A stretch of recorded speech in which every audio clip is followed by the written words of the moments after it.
sur Espagnol tout simplement.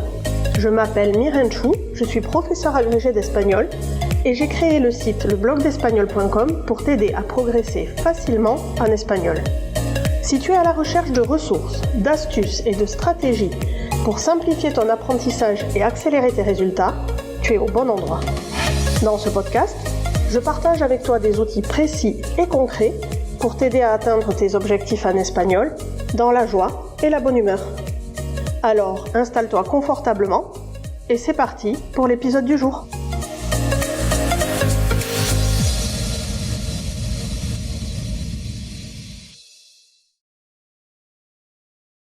Bonjour et bienvenue sur ce nouvel épisode d'Espagnol tout simplement où je suis ravie de t'accueillir comme à mon habitude. Aujourd'hui, on va aborder un sujet qui peut s'avérer un peu délicat quand on est francophone et qu'on apprend l'espagnol. La traduction de depuis, ça fait et il y a en espagnol. Les erreurs sont fréquentes car il y a plusieurs termes pour traduire chacune de ces expressions et il faut bien choisir entre les différentes possibilités parce que sinon on risque de ne pas te comprendre. En effet, selon le contexte, seule l'une des formulations sera adéquate. Mais ne t'inquiète pas, je suis là pour rendre ce processus aussi simple que possible et tout au long de ce podcast, je vais te guider pas à travers les différentes stratégies et exemples pratiques pour que tu puisses maîtriser ces expressions temporelles sans trop d'efforts. Que tu débutes dans l'apprentissage de l'espagnol ou que tu sois plus expérimenté, tu trouveras dans cet épisode toutes les façons dont tu as besoin pour savoir exprimer correctement le passage du temps en espagnol. Prêt à commencer ? C'est parti.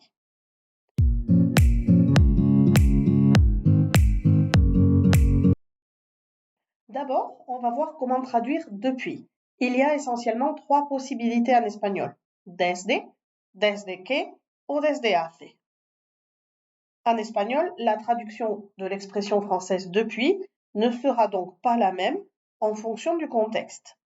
Les 2 options les plus courantes sont desde et desde hace, et on va commencer par desde.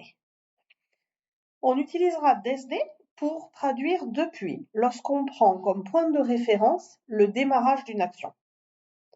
Si le moment auquel tu fais référence avec depuis est le point de départ de l'action, c'est-à-dire le moment spécifique dans le passé à partir duquel a commencé ce dont je suis en train de parler, alors il faut employer desde, traduire depuis. Par exemple, on dira Estudio español desde 2020. J'étudie l'espagnol depuis 2020. Ou Me duele la barriga desde esta mañana. J'ai mal au ventre depuis ce matin. Dans les 2 cas, on considère ici le moment où l'action dont je parle a commencé, le point de départ. Assez logiquement, lorsqu'on voudra traduire depuis que, on utilisera desde que, puisque dans cette expression, on considère le moment où a débuté l'action évoquée par le verbe qui suit le mot depuis. Par exemple, on dira Desde que vivo en España, hablo cada vez mejor español. Depuis que je vis en Espagne, je parle de mieux en mieux espagnol. Ou alors, Antonio es más extrovertido desde que estudió en el extranjero. Antonio est plus extroverti depuis qu'il a étudié à l'étranger. Pour résumer jusqu'ici, pour traduire depuis, du moment que je considère le point de départ de l'action, j'utilise desde.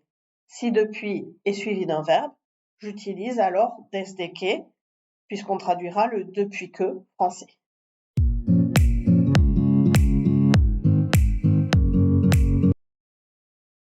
Par contre, si, quand je dis depuis, je considère la durée, c'est-à-dire le temps écoulé entre le début de l'action et le moment où je parle, alors je vais devoir utiliser desde hace.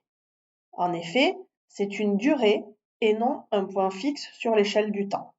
Si je reprends mon exemple ci-dessus, je peux transmettre la même idée de manière différente. Par exemple, au lieu de dire Estudio español desde 2020, je peux dire Estudio español desde hace 4 años. J'étudie l'espagnol depuis 4 ans. Dans le premier cas, je considère le point de départ, je vais donc dire desde.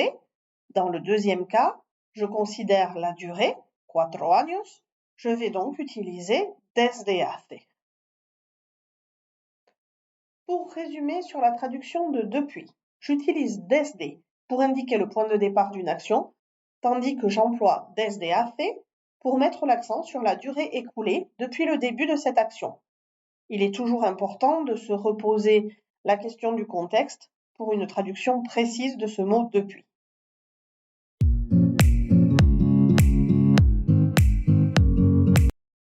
Pour autant, le mot depuis n'est pas le seul à pouvoir rendre compte de cette durée écoulée entre le début d'une action et le moment où je parle. Dans la lignée de desde hace, on peut rendre cette même notion de durée en utilisant simplement hace. Dans ce cas, on ne traduit plus depuis, mais plutôt ça fait ou il y a plus la notion de durée. Par exemple, hace 4 años que estudio español. Ça fait 4 ans que j'étudie l'espagnol ou il y a 4 ans que j'ai commencé à étudier l'espagnol. Il s'agit ici de la forme impersonnelle du verbe hacer. Avec ce sens-là, elle est toujours à la troisième personne du singulier et elle équivaut à il y a plus durée. Ainsi, les expressions hace plus durée plus que et desde hace ont des constructions différentes mais ont le même sens.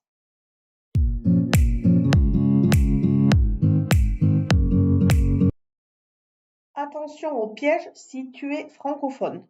En effet, je suis prête à parier que si je te demande comme ça à brûle-pourpoint de traduire il y a, la première réponse qui va te venir à l'esprit, c'est le mot hay, H-A-Y. Et tu as en partie raison. En effet, la forme impersonnelle de l'auxiliaire haber peut être employée à différents temps pour traduire il y a quand il s'agit d'indiquer la présence ou l'existence de quelque chose dans un espace ou un temps donné. Dit comme ça paraît compliqué, mais en fait, c'est très simple. Si je veux dire il y a beaucoup de livres dans la bibliothèque, je dis hay muchos libros en la biblioteca. Si je veux dire aujourd'hui il y a une fête chez moi, je vais dire hoy hay una fiesta en mi casa. Par contre, quand l'expression il y a française est suivie d'une durée, on ne pourra pas la retranscrire par hay. Et c'est bien hace, suivi de la durée en question, qu'il faudra employer dans ce cas-là. C'est simple, non?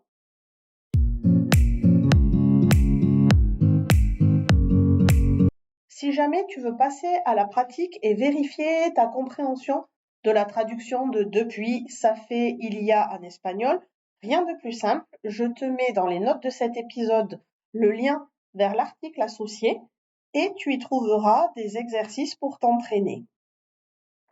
Quoi qu'il en soit, je pense que tu as à présent une meilleure compréhension de la manière de traduire les expressions temporelles en espagnol.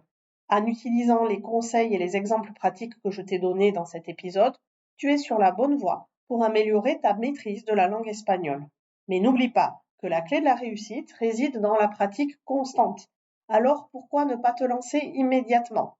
Va faire l'exercice sur la page du blog ou alors prends le temps de m'envoyer quelques exemples de ton cru à l'adresse hola@leblogdespagnol.com.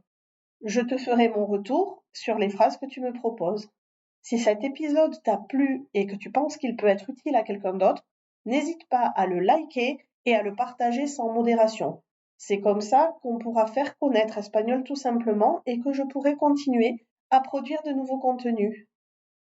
Je te laisse mettre en pratique tes nouvelles connaissances dès aujourd'hui et continuer à progresser vers la maîtrise de l'espagnol. On se voit dans le prochain épisode et en attendant, cuídate y hasta luego.